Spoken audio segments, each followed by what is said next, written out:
Vamos a dar por inaugurado este segundo ciclo año 2025 de seminarios internacionales en este programa Inteligencia Artificial entre la Filosofía y la Política. El título de la ponencia, Robots, Justicia y Sociedad. Inteligencia Artificial. Esta ponencia está a cargo de un miembro constante y permanente, un colaborador del Instituto Peruano de Inteligencia Artificial y Ciudadanía Digital, el doctor José Ramón Narváez Hernández. Para nosotros, el directorio, colaboradores en el Perú y colaboradores en el extranjero, siempre es un honor y es un privilegio contar con usted, maestro. Puede hacer Gracias. el uso de la palabra, maestro. Vamos. Muy contento, Daniel, de poder estar aquí de nueva cuenta en el Instituto Peruano de Inteligencia Artificial y Ciudadanía Digital, en estos foros, ¿no? Que permiten el desarrollo de monografías, ¿no? De temas o de tópicos que pues combinan una serie de elementos y que pueden ser eventualmente interesantes para el auditorio que sigue las cosas que hace el Instituto Peruano. Así que se me ocurría que una feliz sinergia con nuestro cineforo, que está hablando sobre robots. Todo 2025 vamos a tratar películas sobre robots. Y pues yo he estado explorando en lo particular el tema de la robótica como ciencia, como saber, como imaginario, ¿no? Pues de alguna manera yo me especializo, me ocupo de los temas de la cultura popular y, y pues toda esta cuestión me ha traído bastante, porque aunque varias personas dicen que pues va por cuerda separada, o sea, una cosa es la robótica y otra cosa es la inteligencia artificial, en algunos puntos se interseccionan, ¿no? Y casi se confunden, ¿no? Así que estoy tratando de desarrollar, vamos a decirlo así, una historia de la robótica y una historia de la inteligencia artificial. Hoy mismo apareció publicado en el blog del IMER, que es el Instituto Mexicano de la Radio, un texto sobre Lady Lovelace, que es una de las pues, primeras mujeres en desarrollar algunos conceptos relacionados con la inteligencia artificial. Pero bueno, ella, si bien es cierto, se dedicaba a la matemática, a la lógica y eso, también era apasionada por las máquinas. Así que, pues, de alguna manera siempre están pensando los científicos, no sé, por ejemplo, Alan Turing, que es el más famoso, ¿no? En cómo hacer una máquina y esa máquina pues tiene que hacer un proceso y ese proceso eventualmente tiene que ver o es precursor de alguna cosa relacionada con la inteligencia artificial. También ya se ha discutido mucho si el concepto o la acepción de inteligencia artificial sería la adecuada, porque en algunos casos pues se habla o se trata de algo que tiene que ver más bien con un sistema de cómputo avanzado o complejo. Pero pues así vamos a estar en toda la historia, ¿no? O sea, una máquina que se crea para computar algo. Entonces, ¿es un robot o simplemente una máquina? Y eso pues lo vamos de alguna forma a mirar casi desde que pues empezamos a ver cómo las culturas empiezan a desarrollar ciertos tipos de conocimientos técnicos o científicos. También estamos discutiendo qué diablos es la ciencia, ¿no? Pero bueno, la técnica o la tecnología, la tecné en términos griegos, ¿no? Que es donde abreva este prefijo, pues tiene que ver con el uso de ciertas herramientas para facilitar algunos procesos, algunas tareas humanas. Así que pues esta acepción tan sencilla puede incluso servirnos para definir la aplicación o desarrollo tecnológico actual más complejo, ¿no? Cualquier chat de inteligencia generativa, como le dicen, ¿no? Que va generando sus propias respuestas, que es lo más avanzado que hoy tenemos, pues finalmente es TECNE, ¿no? Es una tecnología.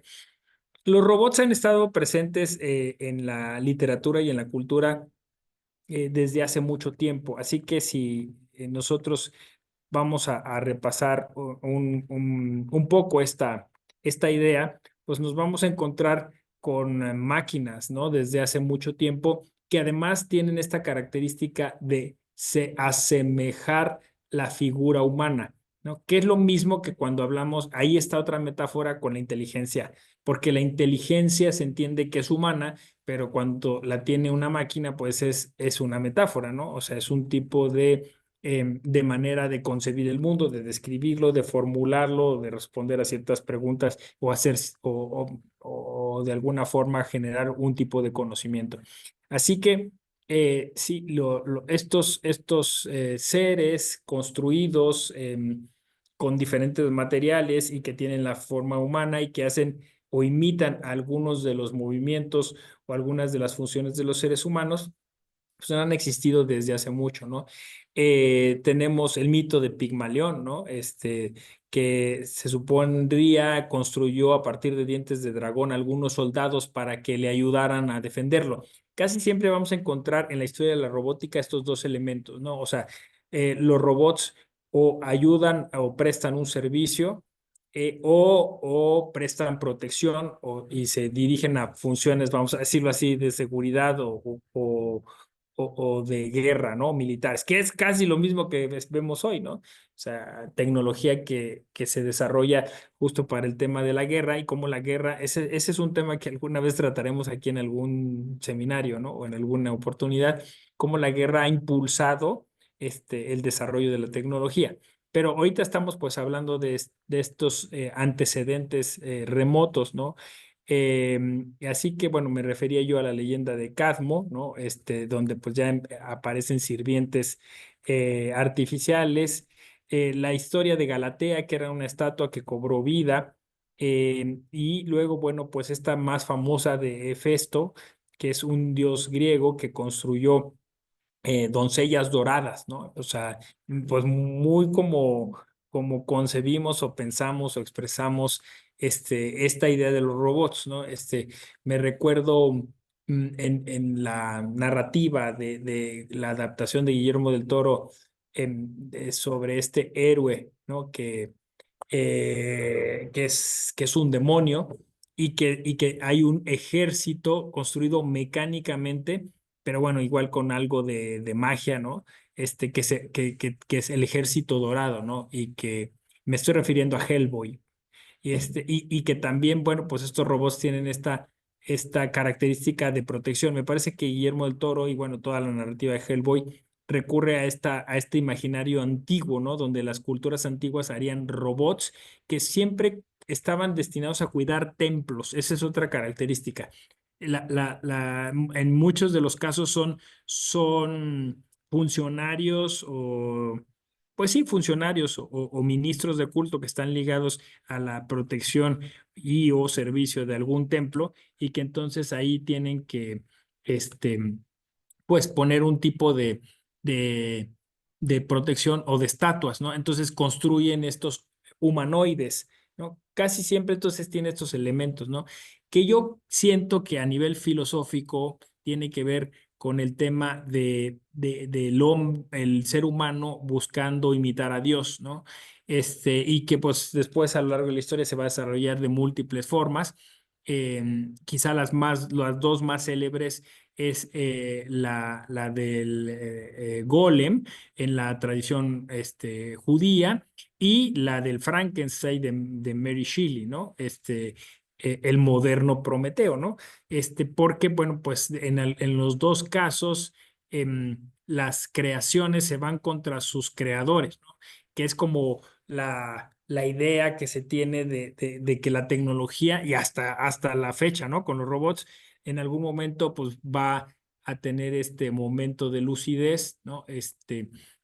Y entonces va a irse contra quien la creó, ¿no? Entonces, estos elementos que estoy señalando están presentes a lo largo de la historia y se van a repetir ahora que empezamos a hablar de cómo la tecnología empieza a incorporar este elemento de los humanoides hechos de algún tipo de material, incluso puede ser hasta biológico, porque también a lo largo de la historia ha aparecido eso, y por otro lado, la inteligencia que puedan, la singularidad que puedan llegar a tener, ¿no? Este gran concepto de la singularidad, ¿no? Cobrar conciencia de que existen.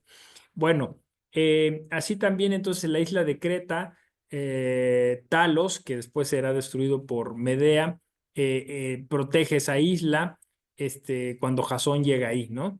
En el antiguo Egipto, en la faraona Hatshepsut, Hatshepsut,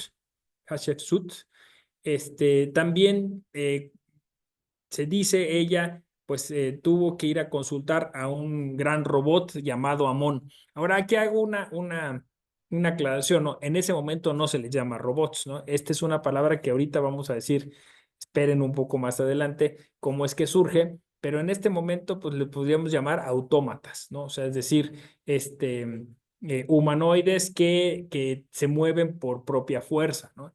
Entonces, así decía en Egipto, aparece esta referencia.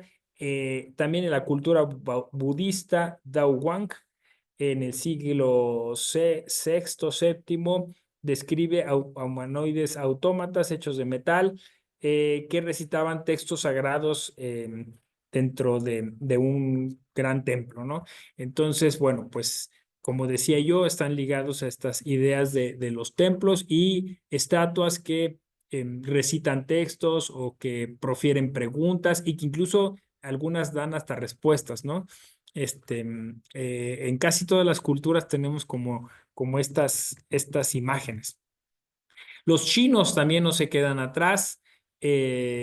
También había unos autómatas que realizaban algunas funciones, sobre todo en el palacio. Aquí la leyenda dice que el rey Mu de Su, estando de viaje en China, vio a unos artesanos que construían unos autómatas y se quedó maravillado de todas las funciones que hacían, pero se molestó mucho porque uno de sus autómatas empezó a hacer como hacerse el chistoso, ¿no? Con algunas de las invitadas, esa es la historia. Así que mandó destruir a los autómatas, pero el creador de estos autómatas dijo que mejor le enseñaba cómo funcionaba y así que lo empezó a desarmar y el rey tuvo como, así es la leyenda, ¿eh? Como esta idea de que fueran viendo qué pasaba o qué reacción tenía el autómata cuando se le quitaba cada una de estas piezas. Entonces, un poco como, pues hasta medio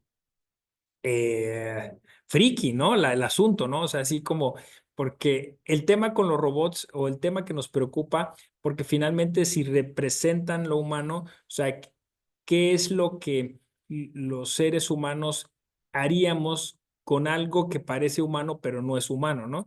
Y como que ese es el tema de la ética de los robots, ¿no? Que pues ahora se ha preguntado, ¿no? ¿Qué pasaría pues si no sé, un pedófilo pues se manda a hacer un robot de un niño, ¿no? Por ejemplo, ¿no? O si eso incentivaría un tipo de violencia también, por ejemplo, de género, ¿no? Con robots que asemejan a mujeres, ¿no? Y así, ¿no? Podríamos estar hablando de eso. Pero ya digamos, esta leyenda china que está en los textos taoístas, pues ya avanzaba, se iba sobre ese tema, ¿no?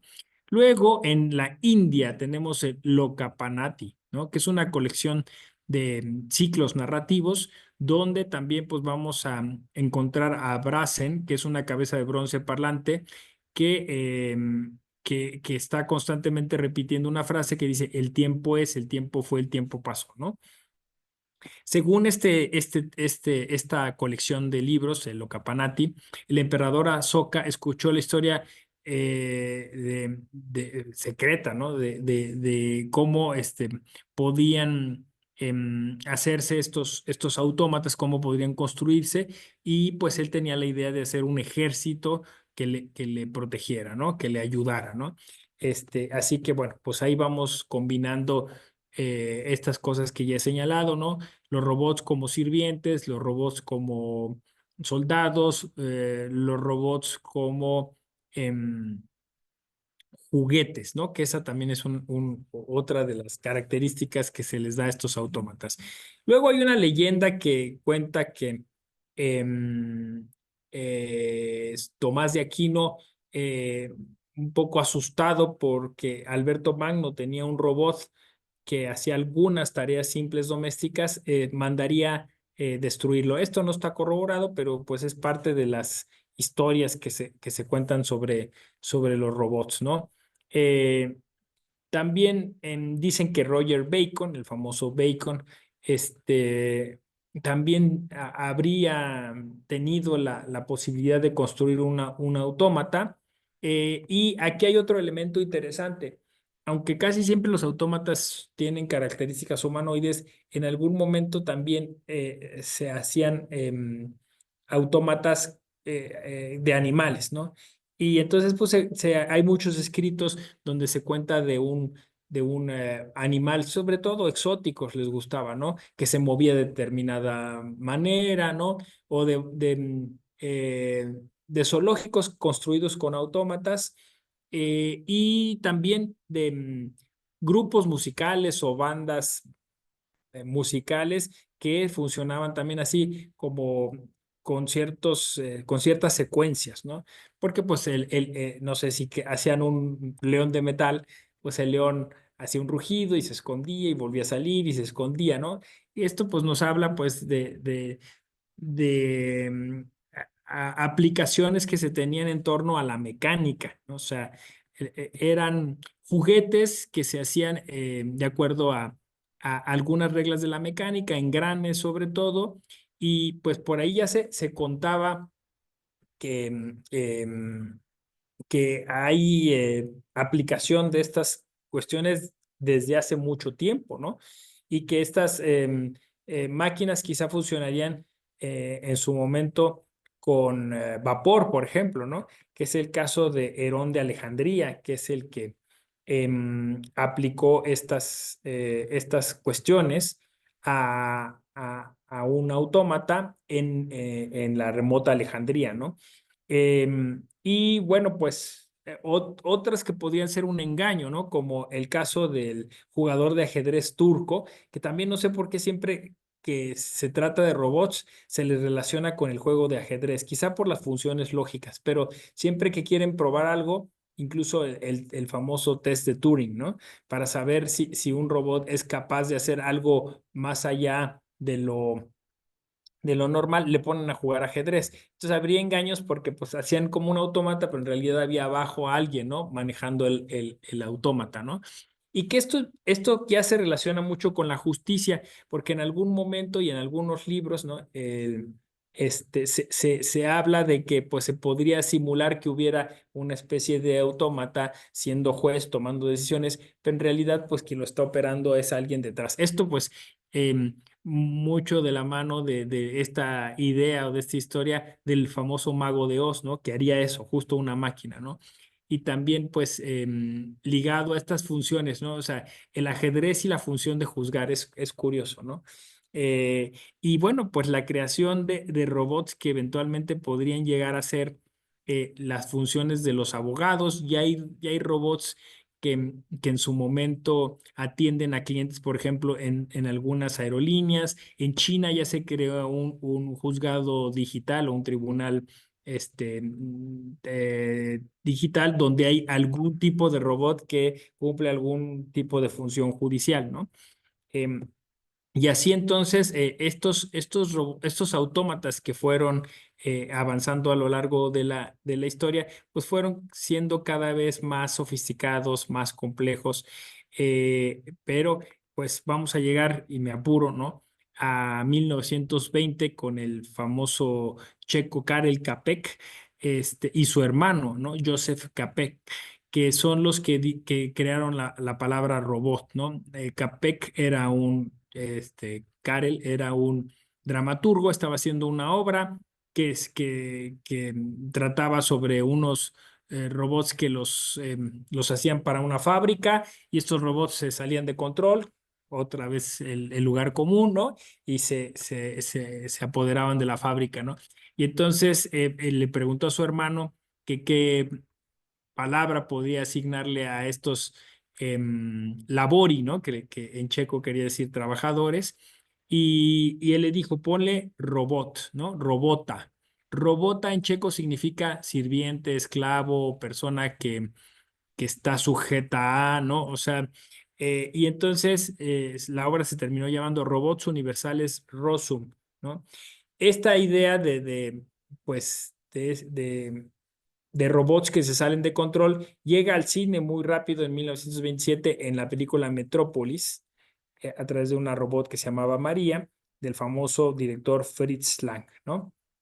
Y bueno, entonces aquí ya tenemos pues a partir del siglo XX la idea de que si es una máquina y si parece una persona y si hace funciones de asistencia, pues se llama robot, ¿no? Em, eh, y entonces,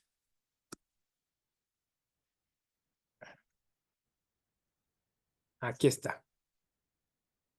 Bueno, y entonces pues ya podemos de alguna manera ligar estas historias, sobre todo les decía yo en la cultura popular, en las películas, en las novelas, ¿no? A robots que eventualmente se van a ligar a trabajos que el Estado tendría que desarrollar y en este caso este, lo desarrollan los robots, ¿no? Entonces, la referencia pues más nítida, ¿no? La tenemos en el libro negro de Giovanni Papini, donde pues ahí se narra la historia de un robot que hace las funciones de juez, ¿no? Y que bueno, pues se volvió célebre. De ahí pues se inspiraron algunos otros autores, quizá el más famoso es Philip K. Dick, del que pues tenemos aquí justo en el Instituto Peruano una reseña de sus cuentos y en uno de sus cuentos sueñan las ovejas, sueñan los robots con ovejas eléctricas, pues aparece esta referencia también a una maquinaria, a un juez que sería par- parte de tecnología y que pues o un tribunal que de alguna manera cumple con estos elementos tecnológicos y de ahí pues la adaptación de Steven Spielberg con Tom Cruise, pues vamos, que se llama Sentencia Previa, pues vamos a ver justo esto que Philip K. Dick desarrolla en sus cuentos. em, y donde ya aparece otro elemento bien interesante de la historia de los robots, ¿no? Si los robots no entienden que son robots, ¿no? Y si estos robots engañan o pueden superar estos test o estas pruebas para hacerse pasar por seres humanos, ¿no? Esto pues, y ya con esto voy terminando, esto pues en los últimos años ha estado muy presente pues porque algunos funcionarios judiciales, se acordarán del caso de Colombia, ¿no? Han utilizado inteligencia artificial para hacer sentencias o para juzgar, ¿no? Entonces, aunque justo eso trata de la otra historia, la historia de la inteligencia artificial, sí quería hacer mención de que, bueno, pues en algún momento la construcción de estas tecnologías que no son cercanas porque parecen humanos o que en algún momento incluso simulan o tienen algún tipo de emoción humana, que es lo que siempre se habla en las historias de robots, pues nos permiten aceptar ciertas funciones o ser suplidos en ciertas funciones, como en el caso de la justicia. Eh, mm, eh, Seguramente vamos a ver algunos de estos experimentos, ¿no? La cultura popular, ya la ciencia ficción sobre todo, pues ha avanzado mucho en ese sentido, ¿no? Y seguramente, pues, como pasa, ¿no? La realidad superará la ficción y no me extrañaría entonces ver jueces, robots y otros servidores públicos que van a suplir en principio pues funciones sencillas del Estado, pero pues cada vez seguramente funciones más complejas. Agradezco la atención a este video sencillo, puntual, espero, y estoy atento a través de mis redes sociales a sus preguntas y comunicaciones. Vamos a dar por clausurado este segundo ciclo año 2025 de seminarios internacionales. El título general, Inteligencia Artificial entre la filosofía y la política.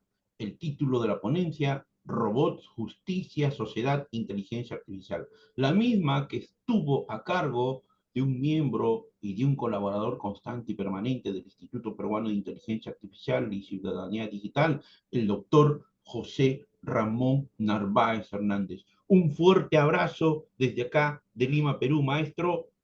Gracias totales.